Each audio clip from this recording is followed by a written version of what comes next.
Gálatas 2, del 1 al 5. Bueno, dice la palabra del Señor.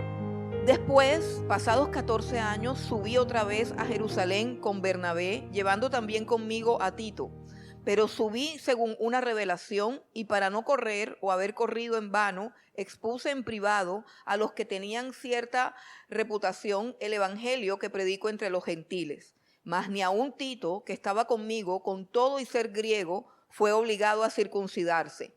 Y esto a pesar de los falsos hermanos introducidos a escondidas que entraban para espiar nuestra libertad que tenemos en Cristo Jesús para reducirnos a esclavitud, a los cuales ni por un momento accedimos a someternos para que la verdad del Evangelio permaneciese con vosotros. Padre, te damos gracias por tu palabra y te pedimos, Dios, que en esta mañana nos des sabiduría, inteligencia y revelación. Que tu Santo Espíritu, Señor, esté obrando en mi vida y en la mente y en el corazón de cada uno de mis hermanos. Señor, ayúdanos a ser oidores de tu palabra y también hacedores, Señor. Que no estemos aquí simplemente por oír mientras nuestra vida no es cambiada, porque tu palabra es viva y eficaz, tu palabra es cortante, Señor, y tu palabra no regresará a ti vacía. Por eso te pedimos en esta hora, Padre, que nos des un corazón sensible, Señor, que nos des, Padre, oídos sensibles a tu voz. Que seamos hoy buena tierra, Señor, donde tu palabra, Dios, sea sembrada y que nosotros produzcamos el fruto que tú anhelas de nosotros, el fruto que a ti te agrada, el fruto que es para tu gloria y para tu honra. Señor, toma control de este tiempo, Padre Santo. Quita toda distracción y toda oposición. Y nosotros hoy, Señor, te ofrecemos, Padre, nuestros oídos para poder escucharte, nuestro corazón, Señor, para poder atesorar tu palabra, Señor, y nuestra vida para poder obedecerte, Padre. Te damos gracias en el nombre de Cristo Jesús. Amén y amén. Bueno, hermanos, una de los tesoros más preciados de la vida cristiana es la libertad. Una de las cosas más valiosas que Cristo logró en la cruz del Calvario para nosotros es la libertad. El bien más excelso que nosotros podemos tener como creyentes es la libertad. Ahora, el asunto es ¿libertad de qué? ¿Libertad de qué? ¿Y a qué nos referimos con libertad? Cuando hablamos de la libertad del creyente, ¿de qué estamos hablando realmente? ¿Por qué decimos que el creyente en Cristo Jesús es libre? ¿Por qué decimos que Cristo en la cruz del Calvario nos hizo libres? ¿Y por qué el apóstol Pablo habla aquí en este texto de que habían unos hermanos? Si usted leyó con atención, vuelvo a leer para usted. Dice el versículo 3, mas ni aun Tito, que estaba conmigo con todo y ser griego, fue obligado a circuncidarse. Y esto a pesar de los falsos hermanos, introducidos a escondidas, que entraban para expiar nuestra libertad que tenemos en Cristo Jesús para reducirnos a esclavitud, a los cuales ni por un momento accedimos a someternos para que la verdad del Evangelio permaneciese con vosotros. ¿Qué está diciendo el apóstol Pablo aquí? Que la libertad que ellos tienen en Cristo Jesús está siendo amenazada. De eso se trata el mensaje de hoy. Libertad amenazada. Si yo les preguntara a ustedes, ¿quién de ustedes se considera que es una persona libre en el Señor? ¿Quién ha experimentado la libertad que ha hecho, que ha ejecutado el Señor Jesucristo a través de su cruz y a través de su sangre? Una libertad que no es un concepto, una libertad que es una experiencia. La persona libre vive de una manera totalmente diferente a una persona que es esclava. Pero ¿de qué libertad y de qué esclavitud estamos hablando aquí? Porque la Biblia enseña que Cristo nos vino a libertar. Y la primera libertad que tenemos, que produce el Señor Jesucristo, es la libertad de la ley. la libertad de la ley. Ahora, eso suena un poquito peligroso si no lo entendemos. ¿En qué sentido el Señor Jesucristo nos libertó de la ley? El que no tiene a Cristo está bajo la ley de Dios, la ley perfecta de Dios, los 10 mandamientos que nosotros conocemos. Y las vidas de las personas, o mejor dicho, toda persona se encuentra o bajo la ley o en Cristo. Solamente hay 2 formas de estar, de vivir. Solamente hay 2 formas, y es estar en Cristo o estar bajo la ley. Estar sin Cristo es estar bajo la ley. ¿Por qué? Porque existe una ley, unos mandamientos de parte de Dios que condenan todo aquello que es contrario a su voluntad. El solo mandamiento que dice no mentirás es un mandamiento que condena a toda la humanidad, porque toda la humanidad ha mentido. Y si nosotros llegamos a creer que ese es el único mandamiento que hemos infringido, es porque no conocemos a profundidad el sentido de los mandamientos, que son la expresión del carácter santo de Dios. Tan errados estaban las personas con respecto a la interpretación de los mandamientos, que el Señor Jesucristo le enseñó a sus discípulos a interpretar correctamente lo que decía cada mandamiento. Jesús enseñó a sus discípulos diciendo: oíste que fue dicho, o sea, ustedes escucharon un mandamiento que dice no cometerás adulterio. Y fíjense que Jesús dice, ustedes lo escucharon. Y casi siempre cuando hablamos de los mandamientos, hablamos de algo que hemos escuchado. Y pocas veces se habla de algo que has leído. ¿Quién de ustedes podría levantarse acá y recitar los 10 mandamientos de memoria? No se preocupen, que no vamos a someter a esa prueba. Pero ya usted en su corazón contestó la pregunta. Ya usted en su mente tiene la respuesta. Por lo general hemos oído, ¿cierto? Por lo general hemos oído. Y eso era lo que sucedía con los judíos en la época de Jesús. Jesús le decía, ustedes oyeron, ustedes escucharon, no cometerás adulterio. Pero yo les digo a ustedes que cualquiera que mire a una mujer y la desee en su corazón, ya infringió el mandamiento, ya cometió adulterio en su corazón. El Señor Jesucristo vino a enseñarnos las demandas de la ley para que nos diéramos cuenta que estando bajo la ley estamos condenados, porque la ley nos condena, porque cada mandamiento de la ley de Dios lo único que hace es sacar a la luz mi pecado, mi incapacidad moral, mi injusticia. Los mandamientos están escritos y a través del estudio de los mandamientos nosotros lo único que conocemos es nuestro propio pecado. Y esa ley como tal, además de unas demandas que tiene, también la ley de Dios tenía unas sentencias.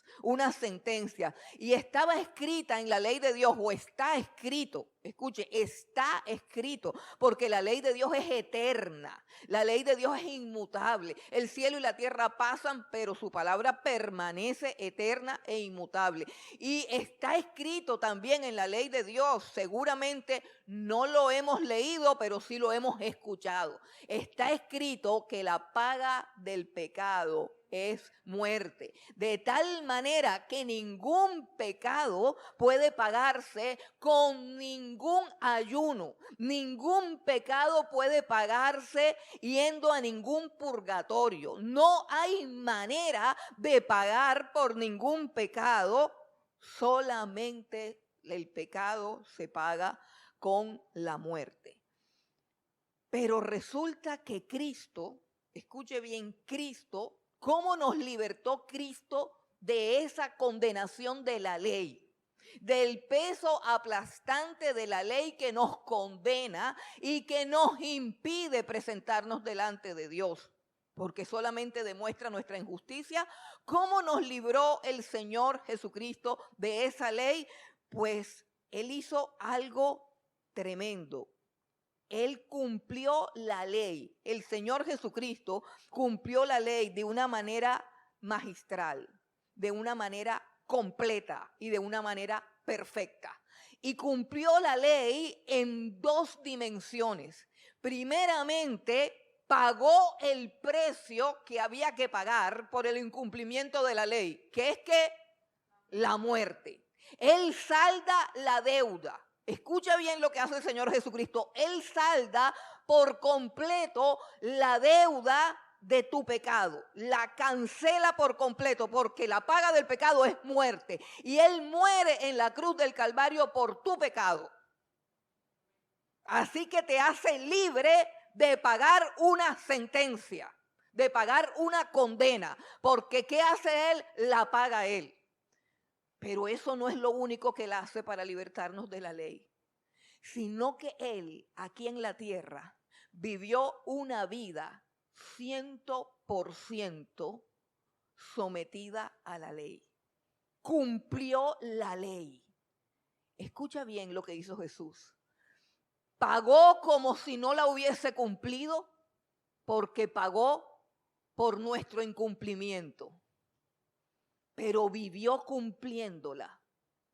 Y la cumplió en una dimensión tan profunda y tan perfecta que se hizo obediente hasta la muerte y muerte de cruz. Es decir, hasta la máxima y suma obediencia, de tal manera que Él, con su obediencia absoluta, perfecta, una obediencia que supera las obediencias de todos los hombres que han existido sobre la tierra, habiendo obedecido Cristo de esa manera tan perfecta, hasta lo sumo, Él adquirió una justicia perfecta. Habiendo obedecido hasta la muerte y muerte de cruz, su obediencia perfecta. Y esa obediencia que le produjo esa justicia perfecta, una justicia que supera la justicia de todo hombre que haya vivido sobre la tierra, por bueno y por íntegro que sea. La justicia del Señor Jesucristo supera cualquier justicia y cualquier bondad que usted pueda imaginar en cualquier hombre que haya existido jamás sobre la tierra. Y esa justicia perfecta del Señor Jesucristo, Él nos las transfiere a nosotros en la cruz del Calvario. Así nos ha libertado el Señor Jesucristo de la ley. No puede la ley acusarnos. ¿Por qué? Porque la transgresión que yo cometí contra esa ley ya fue cancelada en la cruz del Calvario. Y no puede nadie tampoco acusarme. ¿Por qué? Porque en la vida que estoy viviendo estoy cubierta por una justicia que no es mía, sino que me ha sido transferida gratuitamente por la fe. ¿Tú estás entendiendo eso? Bendito sea Dios.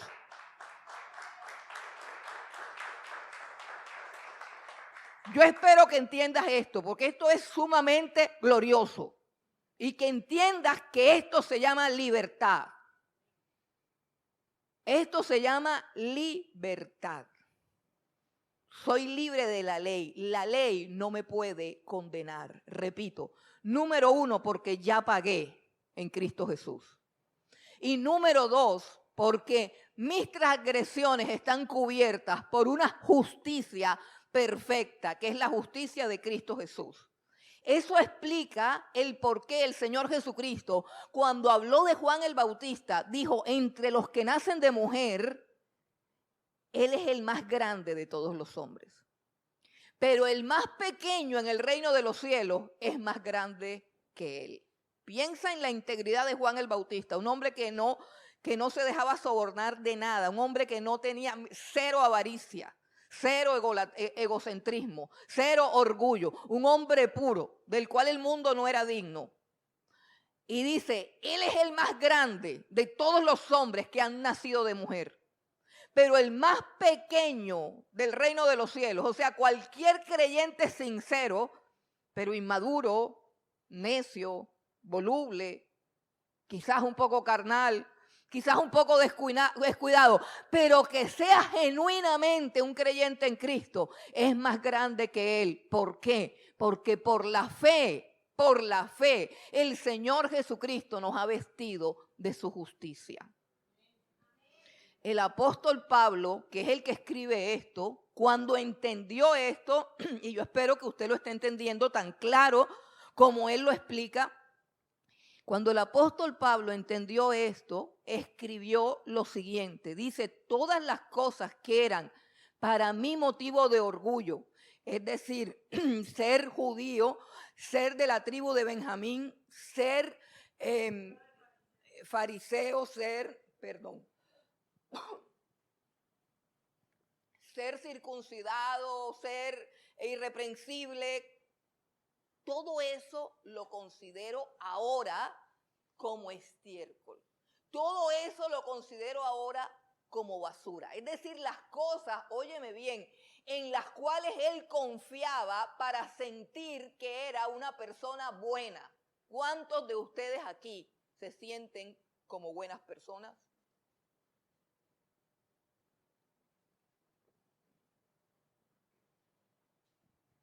¿Te sientes como una buena persona? ¿Sientes que has vivido una vida decente? ¿Sientes que eres un hombre honorable? ¿Sientes que eres alguien de integridad?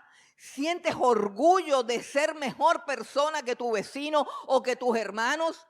¿Sientes que eres una persona respetable y honorable? Pues el apóstol Pablo tenía el mismo orgullo, y ese orgullo estaba basado en su familia, en su tribu, en su enseñanza. Quizás tú estás orgulloso de que tú perteneces a una familia de bien. Quizás tú estás orgulloso de que tú perteneces a una iglesia de sana doctrina. Quizás estás orgulloso de que has sido un hombre que ha trabajado por años. Quizás estás orgulloso de que nunca has traicionado a tu esposa. Quizás estás orgulloso de que has criado a tus hijos y que le has dado universidad. Quizás estás orgulloso de que nunca te has tomado un trago. Yo no sé de qué cosa tú puedas estar orgulloso o sentirte buena gente. Pero el apóstol Pablo tomó todas las cosas que lo hacían sentirse un hombre de bien y las evaluó y dijo, todo esto es como estiércol cuando lo comparo con haber conocido al Señor Jesucristo, por lo cual lo he perdido todo y considero todo por basura. Toda esa honorabilidad de ser un fariseo la perdió, porque los fariseos nunca creyeron en el Señor Jesucristo. Toda esa honorabilidad de ser circuncidado, de no haber comido nunca ni carne ni cerdo, ni haber tomado lo que no se tenía que tomar, todo eso lo botó a la basura. Entiéndeme lo que te estoy diciendo. La pureza racial de la cual él estaba orgulloso, la contaminó toda porque se convirtió en el apóstol de los gentiles. Y comía y bebía con todos los gentiles, incircuncisos, comedores de cerdo y de camarón. ¿Sí entiendes lo que estoy diciendo? Él botó todo eso en la basura. Y dijo, yo lo que quiero es conocer cada día más a Jesucristo. Yo lo que quiero es que cuando vengan por mí, o sea, cuando suene la campana y yo me vaya de esta tierra, me encuentren en Cristo Jesús. Dice, y ser hallado en Él, no teniendo mi propia justicia, la de un fariseo correcto. No, yo quiero que cuando Dios me encuentre en Cristo Jesús. Para que mi justicia no sea la justicia de mis obras y de mis esfuerzos, que me llevó al orgullo, que me llevó a la soberbia, que me llevó al odio, que me llevó al asesinato, que me llevó a perseguir la iglesia. No, esa justicia, que es una basura, no la quiero. Yo quiero la justicia de andar en Cristo, de andar con Cristo, de estar aferrado a Cristo, de conocer a Cristo y ser hallado en Él, no con mi propia justicia, sino con la justicia de Cristo que tengo por fe. Que tengo por fe. Si hay alguien que entendía esto, era el apóstol Pablo. Nos libertó de la esclavitud a la ley. De tal manera que a él no le podían decir, si tocas eso estás en pecado, si vas para allí estás en pecado, si vas para acá no estás en pecado, si haces por aquí o si haces por acá. ¿Eso no le suena como familiar esa frase? Bueno, dejemos ahí. A él no le podían decir eso. ¿Sabe por qué? Porque él estaba en Cristo. Y el que está en Cristo es libre, libre de toda condenación de ley. Primera libertad. La segunda libertad es que nos libertó del pecado. Nos libertó del pecado. Ajá, ¿y eso cómo es? ¿Qué es? El pecado es la inclinación natural de mi carne a hacer lo malo. Eso es el pecado. La inclinación natural que tengo de ser chismoso, envidioso, egoísta, incrédulo, tacaño, flojo. ¿Qué más? Bueno, dejemos ahí. Bueno, esa inclinación pecaminosa se llama pecado. Se llama pecado. ¿Y cómo nos libró él? El apóstol Pablo lo enseña de la siguiente manera. Hay una ley en mis miembros que me lleva a hacer lo que no quiero. Lo bueno que quiero hacer, es decir, yo me quiero levantar y quiero orar por la iglesia y quiero orar por mis hermanos y quiero ayunar, pero me quedo durmiendo, que es lo que no quiero hacer. Lo bueno que quiero hacer, no lo hago. Lo malo que no quiero hacer, eso es lo que hago. Hay una ley en mis miembros, hay una ley en tu cuerpo. En tu cuerpo, que hace que te dé sueño cuando yo predico, que te da hambre, que te da dolor de estómago, que te da ganas de vomitar. Una ley en tu cuerpo que no resiste a Dios. Y él dice, veo que hay una ley en mis miembros que me lleva cautivo al pecado. Eso está ahí, y eso está acá, y eso está en todas partes, y eso es así. Pero acabamos de decir dos cosas. Número uno, que Cristo pagó la deuda por nuestros pecados. Y número dos, que Cristo nos revistió delante del Padre. Los que están en Cristo, los que conocen a Cristo, los que aman a Cristo, los que obedecen a Cristo, delante del Padre están cubiertos con la justicia de Cristo. Por tal manera, ¿sabe lo que hizo Dios? Envió a nosotros su Santo Espíritu. Y ahora hay otra ley dentro de mi cuerpo. Hay otra ley. Así como en mi carne hay una ley que me lleva cautiva al pecado, dentro de mí hay una ley que es la ley del Espíritu. La ley del Espíritu de la vida de Dios me ha libertado de la ley del pecado que hay en mis miembros. Si usted tiene el Espíritu Santo, entonces usted se va a levantar. Si usted tiene el Espíritu Santo, entonces si usted peca, le va a doler y va a llorar. Si usted tiene el Espíritu Santo, usted tiene el poder. El Espíritu que resucitó al Señor Jesucristo de entre los muertos es el que mora en cada uno de nosotros. La supereminente grandeza de su poder está en nosotros, si en verdad tú estás en Cristo. Si en verdad tú estás en Cristo. Porque puede alguien no estar en Cristo, sino en una religión más, llamada precisamente legalismo, que es lo que está destruyendo el verdadero cristianismo y que es lo que amenaza nuestra libertad como creyentes. Entonces, el Señor Jesucristo, que nos salda la deuda y que nos cubre con su justicia, es el que permite que el Padre envíe su Santo Espíritu. Y los que son de Cristo, tienen el Espíritu de Cristo y son guiados por Dios. Y son guiados por Dios. Entonces, hemos sido también libertados del pecado.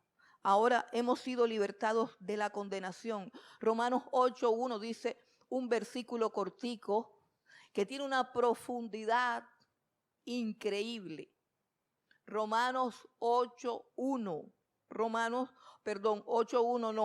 Romanos 8, aquí no tengo el versículo, pero es el versículo que dice: ¿quién acusará a los escogidos de Dios si Él mismo es el que los justifica? Piensa lo que dice. ¿Quién acusará a los escogidos de Dios si el que los justifica es Dios? Existe solamente un juez en la tierra. ¿Quién podrá llevar ante ese juez una acusación contra alguien que el mismo Dios declaró como justo? ¿Quién? Piense, ¿quién?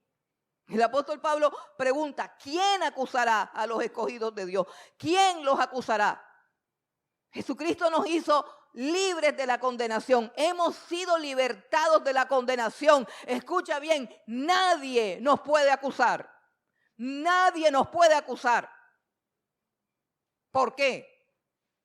Porque el que declaró que somos justos fue Dios, y no lo hizo por mi comportamiento. No lo hizo por mi conducta. Lo hizo por la obra de su Hijo Jesucristo, ¿entiendes?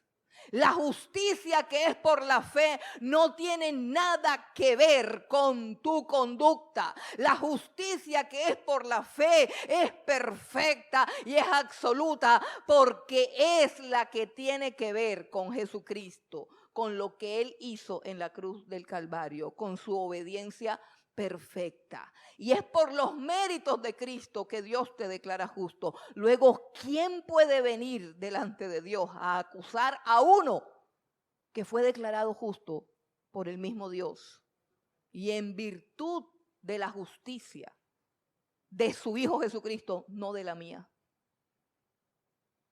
¿Qué estás pensando bien cómo es la cosa? Porque de pronto tú no has sido libre porque no has entendido. Porque Jesús dijo: conocerán la verdad y la verdad nos hará libres. De pronto es que tú no has entendido. 8:33, ok. El 8:33 dice: ¿quién acusará a los hijos de Dios? Si Dios es el que los justifica. Nuevamente, hermanos, si hay alguien que se le da, pues fíjense que sí. ¿Sabe quién es el acusador? El diablo. El diablo es el acusador de los hermanos. Pero usted sabe cómo acusa el diablo a los hermanos: a través de los falsos hermanos. A través de los falsos hermanos. Venga acá y le leo nuevamente. Versículo 4, Gálatas 2. Y esto a pesar de los falsos hermanos introducidos a escondidas que entraban para espiar nuestra libertad que tenemos en Cristo Jesús, a fin de reducirnos a esclavitud. Hay falsos hermanos en la iglesia. Esos son los acusadores. Los hermanos que les gusta acusar. Repito, los hermanos que les gusta acusar, número uno, no son hermanos.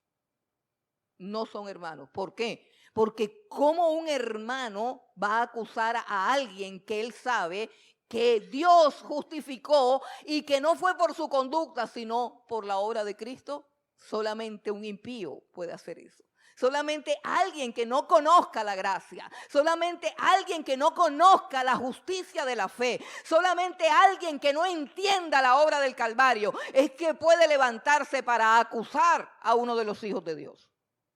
Ay, entonces uno no puede decir nada. No. El acusador es Satanás y él acusa a través de los falsos hermanos. Y esos falsos hermanos, dice el apóstol Pablo, se introducen encubiertamente en las iglesias y se dedican a espiar. Ahí está, léalo. Se introducen en las iglesias y se dedican a espiar. No tienen vida propia, no tienen oficio, no tienen nada que hacer. Se dedican a espiar la vida de aquellos que viven en libertad. De aquellos que son felices, ¿sabes? Porque ser libre es ser feliz. Y hay un evangelio que es el evangelio de la amargura, del aburrimiento, del amargue. Eso es el evangelio de aquellos que se sienten pecadores o que sienten que todos los demás son pecadores y ellos son los únicos santos. ¡Uy, qué cosa tan terrible ser yo tan santa y vivir en medio de tanto pecador! Eso debe ser horrible. Y por eso viven tan amargados. Los falsos hermanos les gusta expiar a los verdaderos hermanos, porque los verdaderos hermanos son libres y no andan fingiendo ser lo que no son. Los verdaderos hermanos no se dedican a la santurronería. Se caen, se levantan, se tropiezan, se estortillan, vuelven y siguen y no están fingiendo porque su confianza está puesta en la justicia de Cristo. Y cuando hablo de la confianza en la justicia de Cristo, es que sé que por la justicia de Cristo no solamente soy acepta delante de Dios, sino que algún día seré perfecta. Algún día.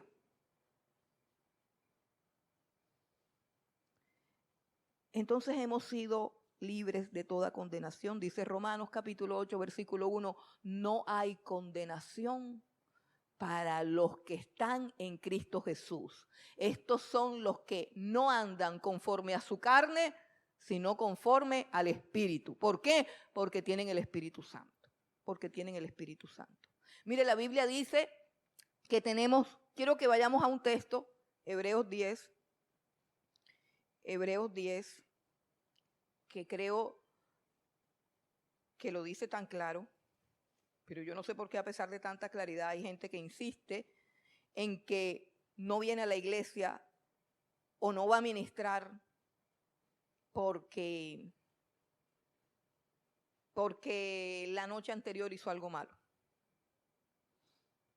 ¿Quién de ustedes ha dicho yo no voy para la iglesia porque yo anoche estaba de rumba? Y hice y yo. Entonces yo no voy para allá. O sea que para ir a la iglesia y para venir a la presencia de Dios tú tienes que portarte bien. Ese no es el evangelio.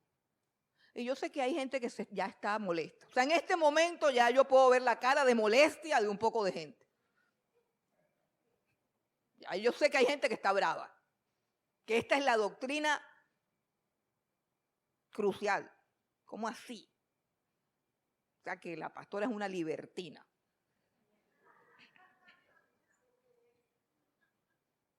Yo estoy diciendo lo que dice la Biblia. Yo estoy diciendo lo que dice la Biblia. Hebreos capítulo 10, versículo 19. Así que, hermanos, teniendo libertad para entrar en el lugar santísimo por la sangre de Jesucristo. ¿Usted sabe cuál es el lugar santísimo? El trono mismo de Dios. El trono mismo de Dios. Tenemos que, subraya la palabra, libertad. Libertad para entrar en el lugar santísimo. ¿Por qué? Porque ya no tomas. Porque ya no fornicas. Porque ahora ofrendas. Porque ya no usas minifalda. Porque ya no te maquillas tanto. Porque ahora es evangélica. Por eso es que tienes libertad, porque tú eres una persona decente. ¿En qué parte de la Biblia está eso? Dígame en qué parte de la Biblia está eso. Aquí dice claramente que tenemos libertad para entrar en el lugar santísimo por la sangre de Jesucristo. Por la sangre de Jesucristo. Y por el camino nuevo y vivo que Él nos abrió a través del velo. Esto es de su carne. El camino nuevo y vivo que nos abrió Él a través de portarnos bien, de ser decentes, de dejar la vulgaridad. No, a través de un camino bien costoso. Tienes que mirar a la cruz para que entiendas que Dios no es compinche de ningún pecado, no. Para que tú entiendas la severidad de Dios contra el pecado. Y es que castigó tu pecado en su propio Hijo Jesucristo. Y tú tienes que hacer un balance de todo lo que Cristo sufrió, de toda la contradicción de pecadores contra sí mismo, de toda la sangre que derramó, de todas las humillaciones, de todas las vejaciones, de todas las burlas, de que lo escupieron, de que lo latigaron, de que lo crucificaron, de los dolores horrendos de la cruz, de la manera como traspasaron su costado, de la manera como horadaron sus manos y sus pies. Y tienes al único hombre justo, santo, bueno, noble, perfecto y excelso, pagando tu culpa, pagando tu maldad. ¿Y cómo tú le vas a decir a Dios: yo no vengo a adorarte, Señor, porque ayer me porté mal? ¿Cómo tú le dices a Dios? ¿Cómo tú desechas la gracia de su misericordia y de su perdón, rebajándola a tus esfuerzos por ser una persona decente?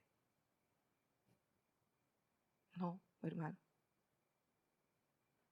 Si Dios nos pusiera y nos escudriñara ahora, saliera todo lo que hicimos anoche, todo lo que hiciste el verano pasado.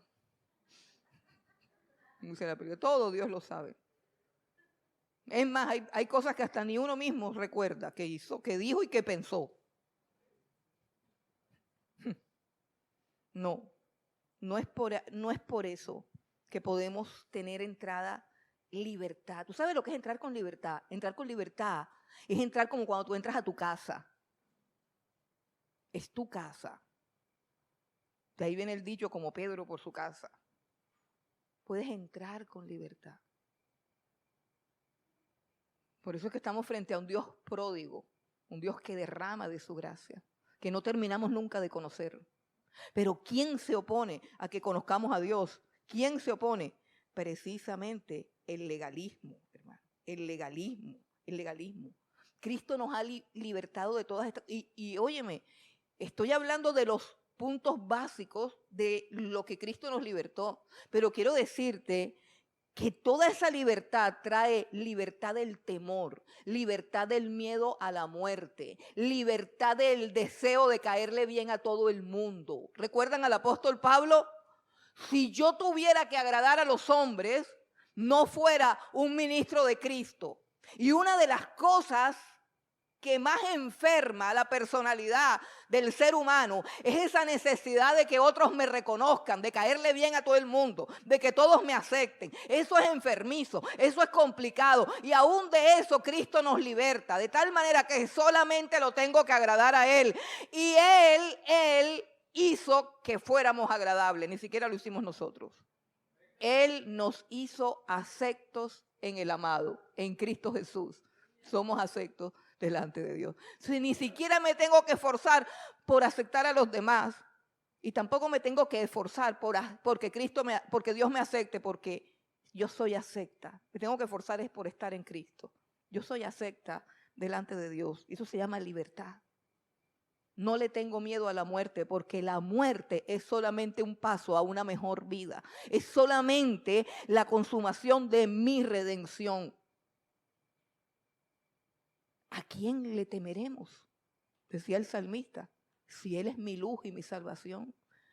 Si cuando la gente se levanta contra mí, Él la hace que choquen y que caigan.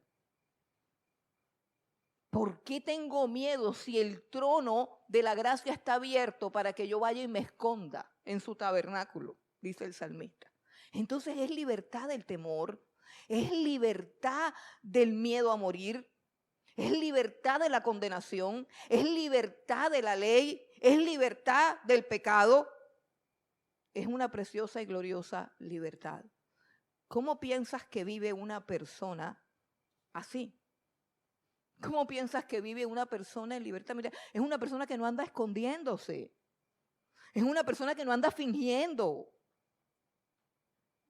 Es una persona que no está buscando agradar a los demás. Es una persona genuina, es una persona auténtica, es una persona libre. Y llegaron los 3 varones de Dios a Jerusalén, hombres libertados por Cristo, el apóstol Pablo a la cabeza, y iba Bernabé, y iba del otro lado Tito, un griego, y llegaron allá. El apóstol Pablo dice, tuve una revelación. Él está hablando y está diciendo, yo recibí el evangelio directamente de Dios, a mí nadie me instruyó, yo no tengo nada que ver ni con Pedro, ni con Jacobo, ni con Juan, ellos no me discipularon. Yo estuve con el Señor Jesucristo 3 años en Arabia. Después de 14 años de estar predicando el evangelio, dice el apóstol Pablo en el texto que acabamos de leer, tuve una revelación de parte de Dios.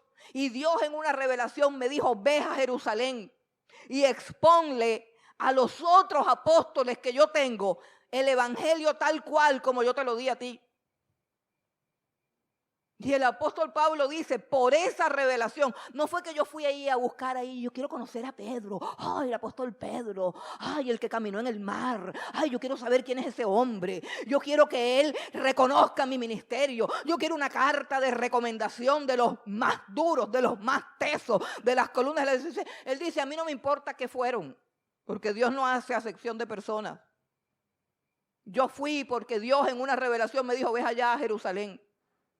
Y el apóstol Pablo llega con un judío de un lado y con un griego del otro lado, ambos convertidos a Cristo.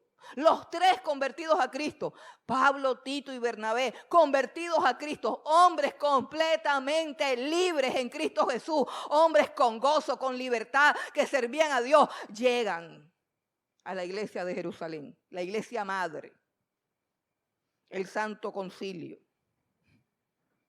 Y el apóstol Pablo dice, de mi visita en Jerusalén, yo les puse a Pedro y a los otros 3 que eran dizque las columnas de la iglesia, yo les expuse el evangelio que Cristo me dio en persona, se los expuse y ellos no me añadieron nada al evangelio. El mismo evangelio que Cristo le había dado a ellos, ese era el mismo que yo predicaba. No se necesitaba nada para ser salvo. Ese es el gran problema, que es que nos encantaría participar, pero no nos dejaron participar de nada. Un gran predicador dice, mire, en el plan de salvación de Dios, usted lo único que puso fue el pecado. Si usted quiere algún mérito, si usted quiere que lo pongan, ¿sabe cuando uno hacía trabajo en grupo así, que trabajaba uno solo y había que poner a los demás y uno decía, no hicieron nada? Y uno como profesor también recogía la hoja de trabajo en grupo. Erika, Patricia, Juan, no trabajaron, no hicieron nada. Ni la plata para las copias dieron. Por eso a mí no me gustan los trabajos en grupos, por eso. Entonces, si usted quiere que le reconozcan algo en el plan de salvación, sí, usted puso el pecado. Eso fue lo que usted puso. Usted no ha puesto más nada. Usted no ha puesto más nada. Usted no ha puesto más nada. Entonces llegaron estos 3 hombres libres, felices, bajo la gracia, con libertad. Pablo expuso el evangelio es claro, el evangelio es nítido, es el evangelio de la gracia, es donde Cristo lo ha hecho todo. Y lo único que importa es estar en Cristo. Y le dijeron, sí. Y Jacobo y Juan y Pedro les dieron la mano, sí. Tú eres un apóstol igual que nosotros. Este es el mismo evangelio. Y Pablo está diciendo, miren, el testimonio que tengo de que no era necesario nada para ser salvo, era que yo llevé a un griego, a un hombre incircunciso. Yo lo llevé.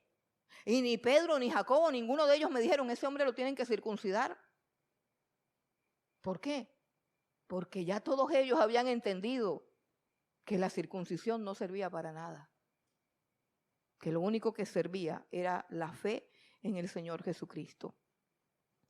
Entonces ellos llegan felices y contentos, pero hay unos hermanitos que les da rabia que ellos sean felices. Les da rabia que un incircunciso coma chorizo con otro circuncidado. Les da rabia que hayan echado por tierra todas aquellas cosas honorables de los cuales ellos estaban orgullosos. Oh, la circuncisión, el orgullo supremo de la fe judía.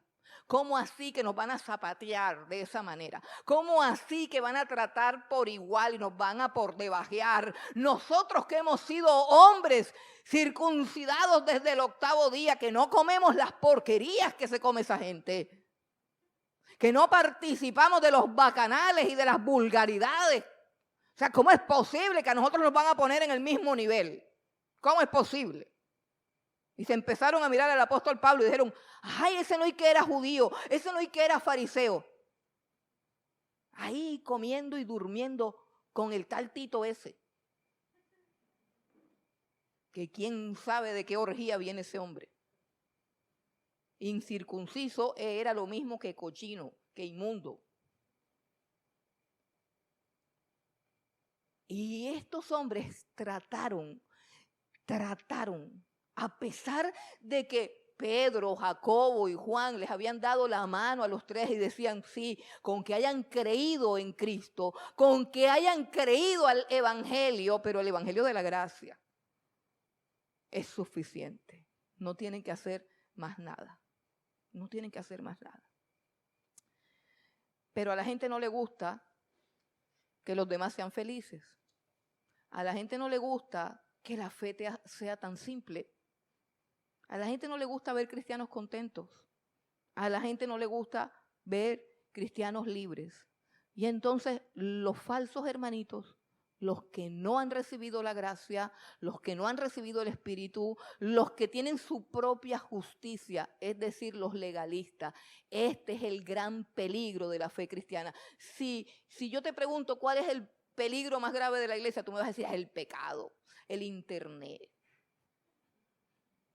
el alcohol, las mujeres, el Netflix. No. El enemigo más espantoso y más peligroso de la fe cristiana es el legalismo. Legalismo. Ahora, ¿qué es el legalismo?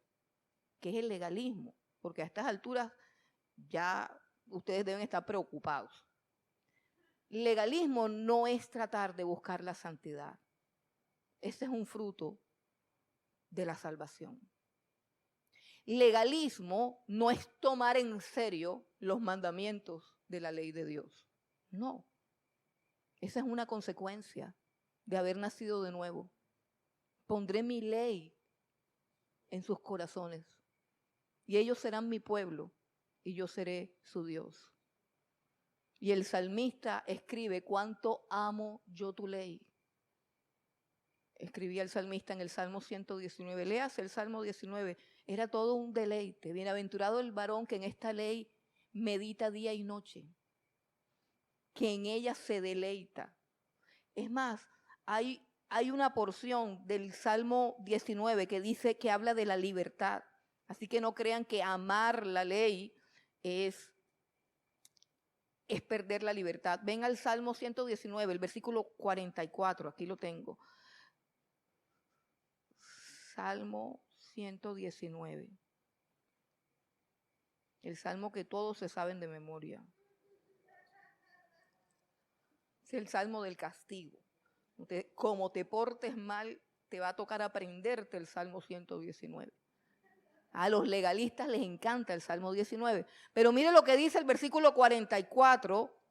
Salmo 119, el versículo 44, dice, guardaré tu ley siempre, para siempre y eternamente, y andaré en libertad, porque busqué tus mandamientos. Y andaré en libertad, porque busqué tus mandamientos. Entonces, legalismo no es querer ser mejor persona. Legalismo no es amar los mandamientos de Dios. Legalismo no es buscar la santidad. Legalismo no es abstenerme de cosas que son lícitas a fin de crecer espiritualmente. Eso no es legalismo. ¿Sí entienden? Cuando yo decido ayunar, buscar a Dios, dejar el televisor, dejar una cantidad de cosas para ser mejor, para llenarme de su espíritu, para glorificar su nombre. Eso no es legalismo. Esa es la gracia de Dios que me está llevando a crecer a la estatura de un varón perfecto. Esa es la gracia de Dios operando en mi vida para que yo sea lo que ya soy en Cristo Jesús. ¿Qué es legalismo? Legalismo es todo intento de alcanzar el favor de Dios cumpliendo los mandamientos. Eso es legalismo. Cuando yo hago cosas para alcanzar el favor de Dios. El evangelio de la gracia te salva sin que hagas nada.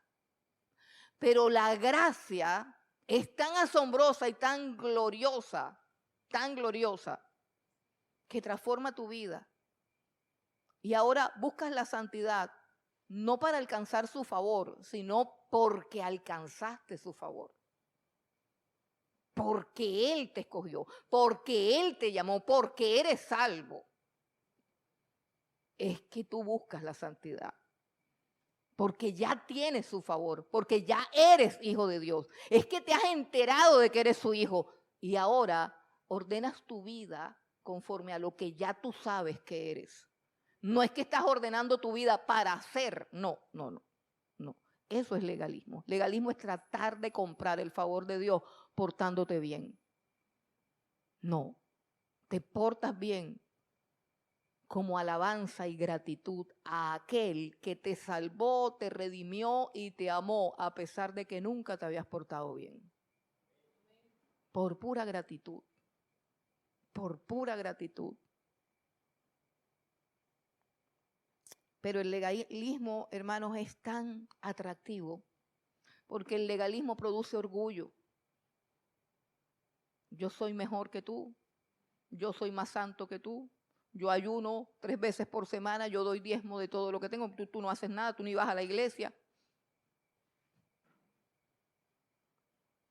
El legalismo trae soberbia, trae altivez y por eso es que nos gusta tanto. La fuerza del legalismo, hermanos, es tan arrasadora que arrasó con Pedro y también con Bernabé, llevándolos a tener una actitud contraria al evangelio. Si bien el apóstol Pedro nunca torció el evangelio, nunca adulteró el evangelio,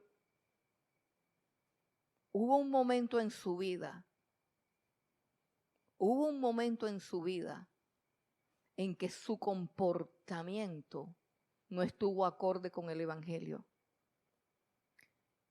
Y de eso habla el apóstol Pablo aquí en Gálatas. Ven conmigo porque ahora está hablando del comportamiento y eso nos muestra claramente que el evangelio no es algo que tú tengas en tu mente y que puedas expresar con claridad, sino que el evangelio tiene que ser la forma como tú vives. La forma como tú vives. Dice Gálatas capítulo 2, versículo 11, dice: pero cuando Pedro vino a Antioquía, Antioquía es la sede de la iglesia gentil. Recuerden, Antioquía es la sede de la iglesia gentil. Ahí hay puros gentiles. Pedro es el líder de la iglesia judía. En su mayoría son judíos. Dice, pero cuando Pedro vino a Antioquía, le resistí cara a cara porque era de condenar. Pues antes que viniesen algunos de parte de Jacobo, comía con los gentiles, pero después que vinieron, se retraía y se apartaba porque tenía miedo de los de la circuncisión, es decir, de los judíos. Y en su simulación participaban también los otros judíos, de tal manera que aún Bernabé fue también arrastrado por la hipocresía de ellos. Pero cuando vi que no andaban rectamente conforme a la verdad del evangelio, dije a Pedro delante de todos: si tú siendo judío vives como los gentiles y no como judío, ¿por qué obligas a los gentiles a judaizar? Nosotros, judíos de nacimiento y no pecadores de entre los gentiles, sabiendo que el hombre no es justificado por las obras de la ley, sino por la fe de Jesucristo. Nosotros también hemos creído en Jesucristo para ser justificados por la fe de Cristo y no por las obras de la ley, por cuanto por las obras de la ley nadie será justificado. Mire, ¿qué le está diciendo Pablo a Pedro? Le está diciendo, tú mismo como judío, sabes perfectamente que el guardar la ley y el ser judío y el circuncidarse no te sirvió de nada. Y por eso es que te volviste a Cristo. ¿Cómo tú quieres hacerle creer a las otras personas que Cristo no es suficiente para su salvación? El problema de Pedro era grave porque su conducta era una conducta que se había amangualado con los hipócritas que habían venido de allá y que estaban insinuando que no bastaba con creer en el Señor Jesucristo, sino que había que circuncidarse. Miren cuál atractivo es el legalismo, que un hombre de Dios puede caer en esa hipocresía.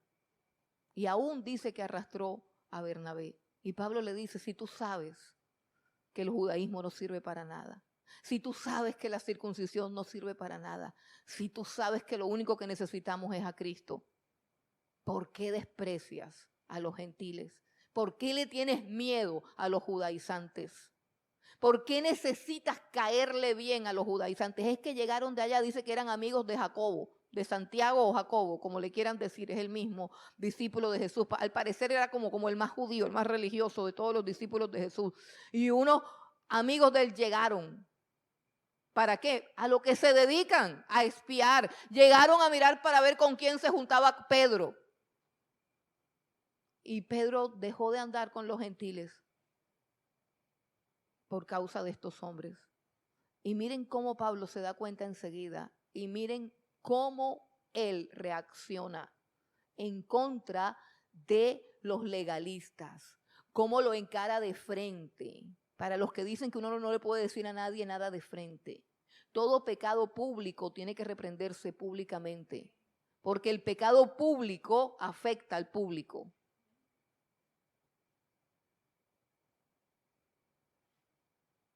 Y él tenía que traer claridad. Y no le importó que fuera Pedro. Ay, la columna de la iglesia. No, ninguna columna. No estaba actuando como una columna. Estaba derribando las columnas de la fe. Por eso es que más adelante le dice, si lo que destruimos lo volvemos a edificar. ¿Y qué fue lo que destruimos? Un sistema religioso lleno de orgullo y de soberbia. Todo eso lo tenemos que derribar de nuestras mentes y de nuestros corazones y no volverlo a levantar nunca más. Que nuestra fe esté centrada solamente en el Señor Jesucristo. Que nadie nos quite la libertad. No hay argumento contra ti, no hay condenación. Pero ¿y entonces de qué me agarro? Trato de portarme bien, trato de hacer lo bueno. Mire, ¿qué es lo que hay que tratar?